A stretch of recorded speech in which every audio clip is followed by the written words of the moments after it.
si Maria Concepcion de Santiago. Ikaw? Nag-aaral ako sa Pilipinas. Gusto ko talaga dito sa Taichung eh. Lalong-lalo na yung amoy ng gamot sa kalye. Tungkol sa pangalan ko naman, Maria.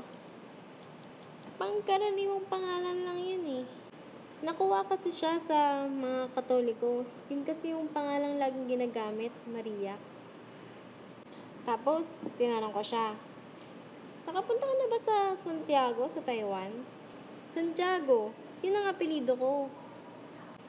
At syempre, mga Espanyol, kahit saan ka magpunta, pinapangalanan nilang Santiago.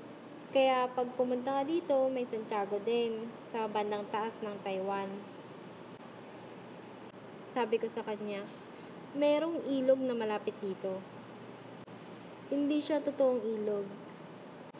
Hindi siya berdeng ilog. Pero tinatawag tong Ariwanas, pupuno ng mga bituin. Marami kang makikitang iba't ibang planeta, at bawat isa may kanya-kanyang pangalan. Ay oo nga pala.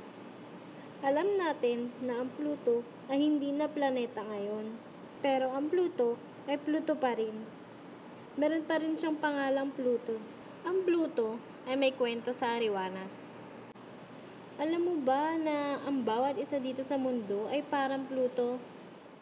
星星啊星星